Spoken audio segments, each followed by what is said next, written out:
Hi, Bible Art Journalers. I'm doing a little prep right here so that we can do some testing on this sheet to show you what we're doing for the Vacaville Bible Art Journaling Collaboratives meetup in February 2017. I have these Brusho crystal watercolors and I'm just giving them a try both on the side of the page where I pre-treated with Liquitex gel medium.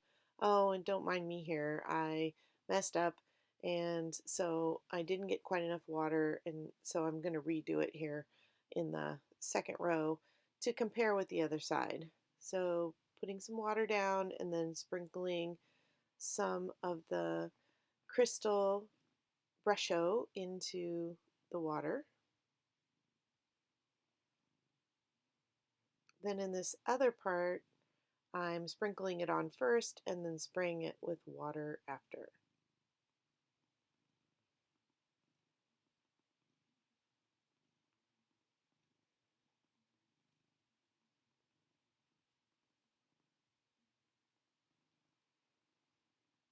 These are sort of the two most basic ways you can use the Brusho, both adding water to it or adding it to water.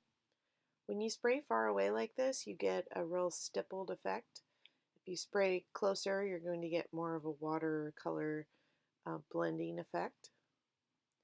Basically, I was testing here on this deli paper to see how badly it would bleed through with just one coat or no matte gel medium.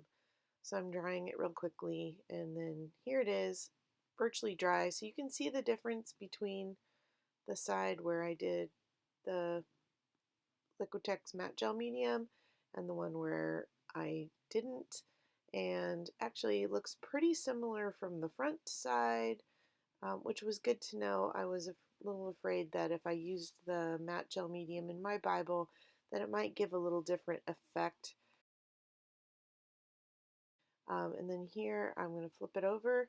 You can see that I did have some bleed through, just slightly ghosting on the side where I had put the matte gel medium, whereas on the other side, where there was none, it definitely bled through. And where I used more water, it obviously bled through a little more. So I'm prepping here to do a page in the Bible. I use this Glad press and seal both behind the page and on the adjacent page, so that if any of these sprinkly crystals get away from me, that they're not going to ruin my other page. So now I'm doing a little fast forward here of a page prep, and I'm not sure that I've shown this process in entirety on one of the videos for a while, and so it's a good way to show you how I prep the pages. So I'm going to show you one quote. I usually do two. I take this gift card and I put a real thin coat on of the Liquitex matte gel medium.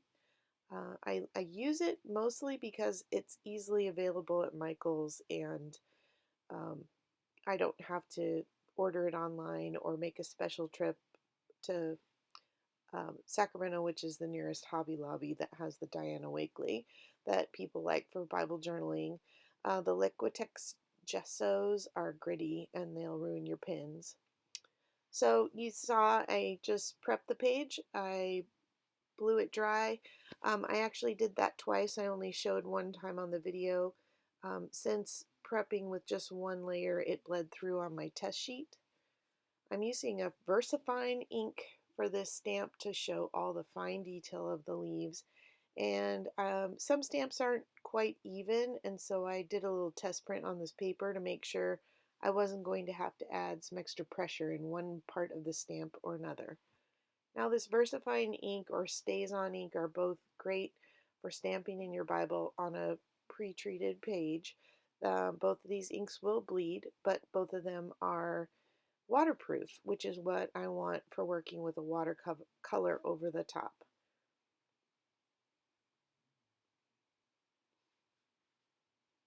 Giving it a good push to get an even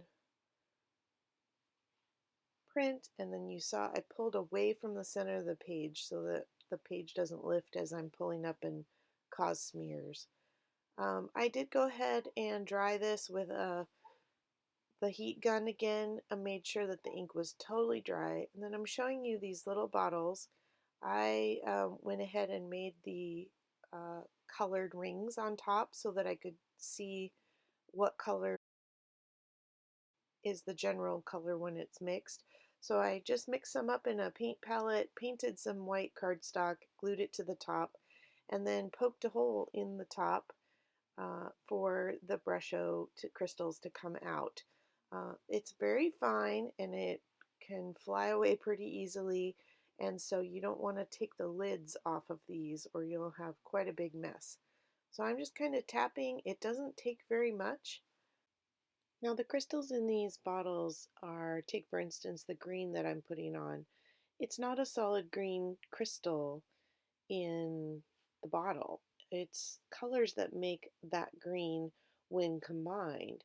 And so the individual crystals will come out on the page, some blues and yellows, some orange, even in this darker green. And as you start to add water, you will see the different colors on the page separately and then they sort of blend. And so this first technique where I'm spraying from very far away, you can't even see my hand because it's above the camera, and I'm spraying down on, tends to keep those colors more separated versus if I were to spray up closer, it would blend the colors more quickly. And then the longer the water sits on the page, the more it blends. So when you decide to sprinkle them on and put the water on, when you see what you like, you'll want to air dry it and get it to stop blending. So I had some overspray of water and some of the crystals down below, and I decided to go ahead and use a baby wipe to just spread them out to give sort of a horizon line and some watercolor effect down below the tree. And then I decided, because the verse is about a tree planted by water, I grabbed my nearby gel crayon and I'm going to just go ahead and put some marks on the page to give me that water for horizon as well, and then below. And I'll use my baby wipe again to blend that blue in. And so you can see that the tree looks kind of yellow orange with a couple little blue tinges in it right now because it's still blending, and mostly you're seeing the individual colors in the crystals at this point. The longer I leave it sitting there, the more green it will look. But the whole idea around doing this tree was sort of with that color to get the look of maybe some leaves still on the tree, but also some sunlight coming from behind it, maybe a sunset kind of colors, and then some of the greens and yellows that come from the leaves. So if you get to a certain point, like I did, where it kind of was not reacting anymore and I wanted a little more color, I can just keep adding a little more here and there and then spraying again if I feel like it needs a little more water. And you just keep building up like that until you get the look you want.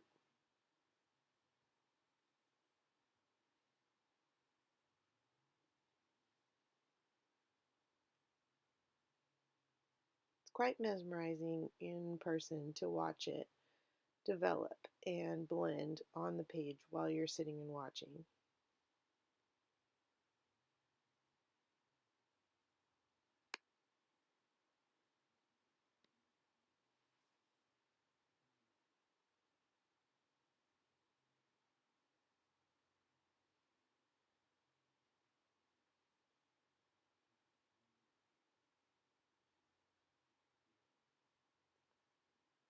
I've got a very tiny hole in this, and so it's not putting very much out at a time.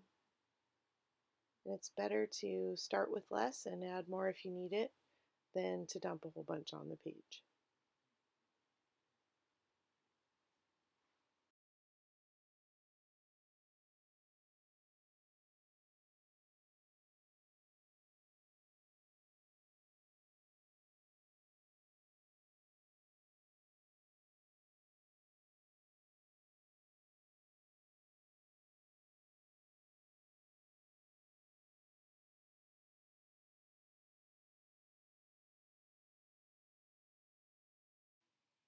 So I'll give you a little close-up look here now so you can see more of those individual colors that have blended out.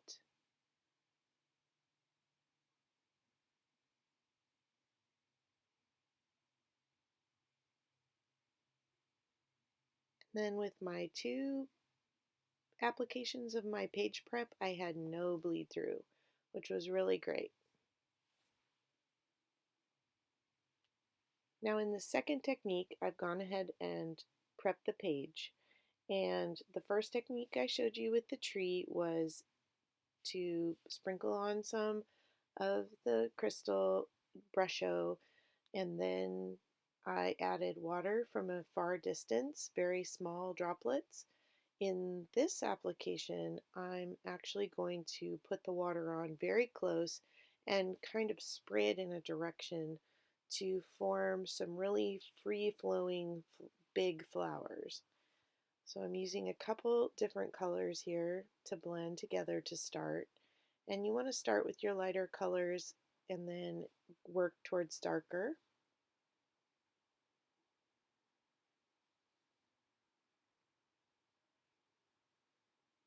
So these are going to be sort of pinkish orange flowers that I'm going to put a darker center in. So I'm not putting my darker color down yet for the centers.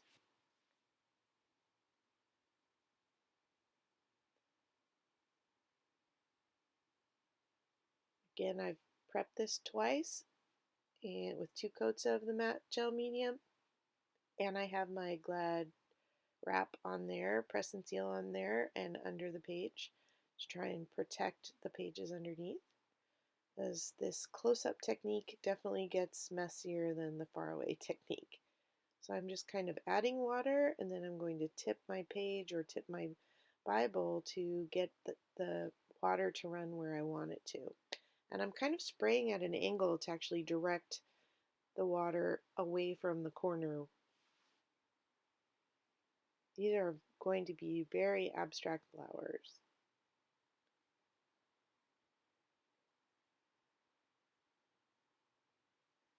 So I wanted a little more color right in the corner, so now I'm adding a little more color where I needed it.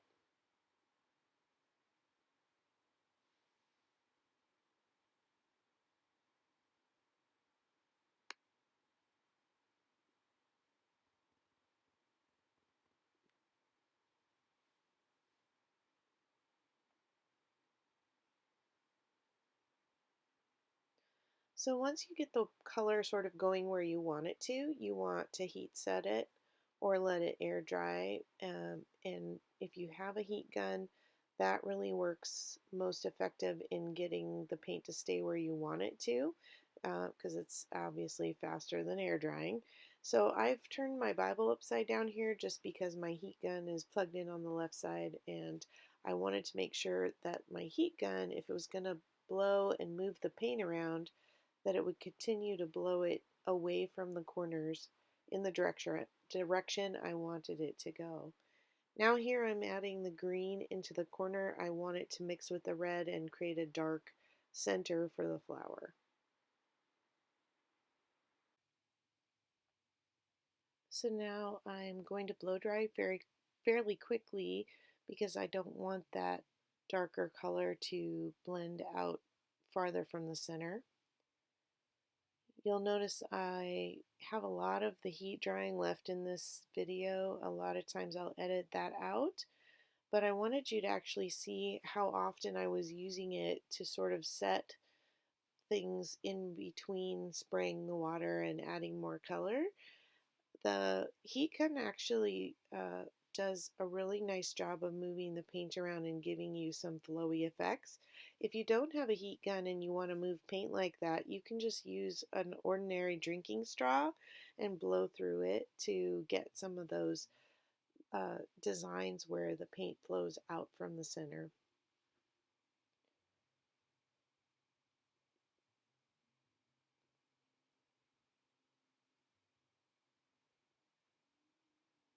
Now I'm going to add some more green at the edge of where my flower is sort of ending to make some leaves.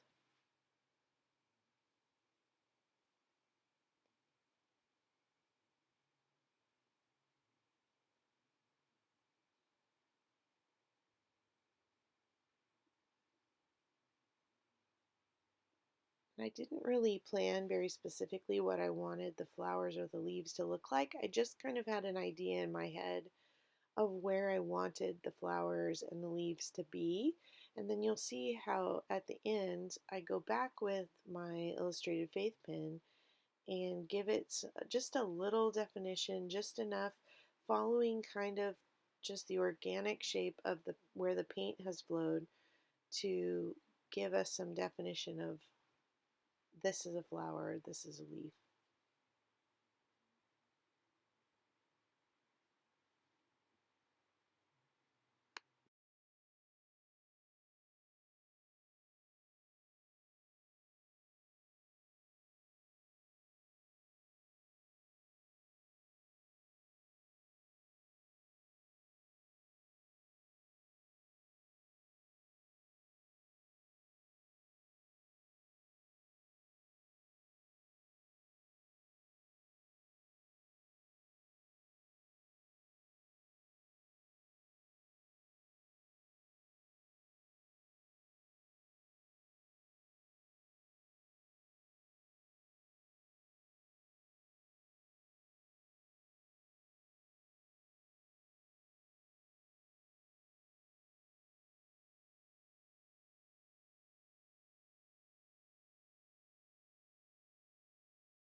Now that I'm done drawing and painting, I've put my Bible right side up and I have my Illustrated.Faith 0.25 pen, and these are wonderful over paint. The tips do not clog very easily, and I do recommend that if you are going over paint, that you just keep a little scratch paper nearby, and if it does tend to get dried out a little bit from going over so much medium, you can just scribble on a little piece of paper and that helps get it going again.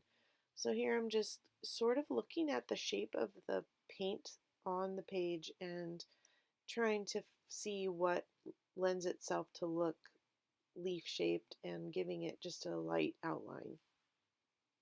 And a few veins I think I added as well.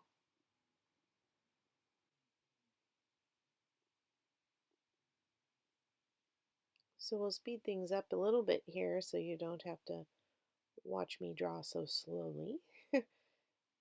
Finish up the leaves for the bottom flower, and then I'll move on to just making some really large petals in here once I finish with the leaf to define some petals for the flowers.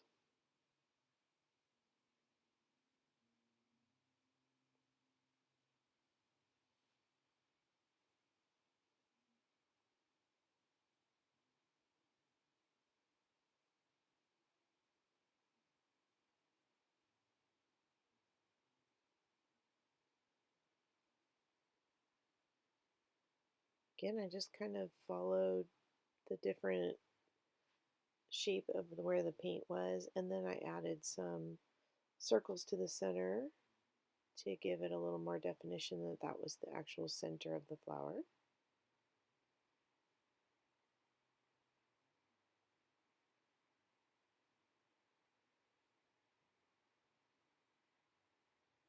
I kind of went over each of the lines a couple times to give it a very sketchy look.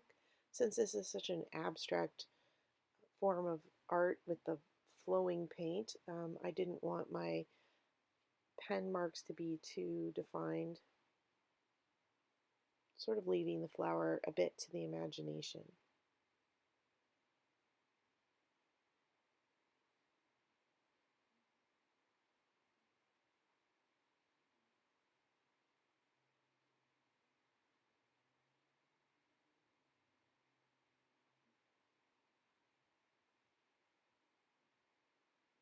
Once I was happy with where I was at, I decided to do my hand lettering with my Faber-Castell Pitt Artist pens.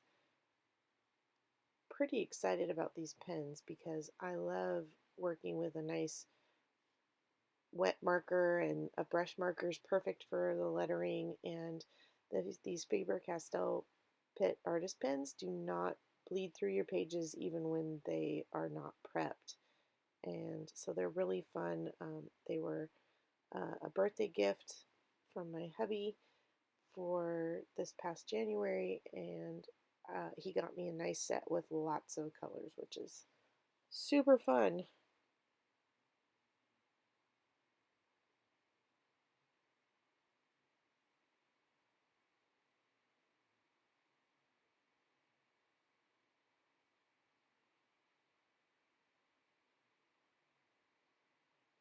So off camera here, I was just sort of spacing out the verse so that then I could start writing, and here we go.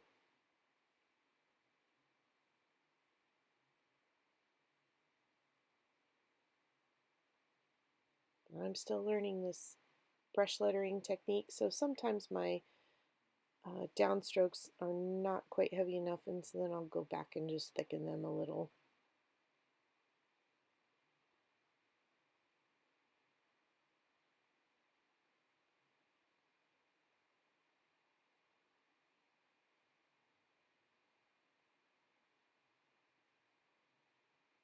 And this is at double speed, just in case you were wondering about how fast it goes to do the hand lettering. This is about twice as fast as normal.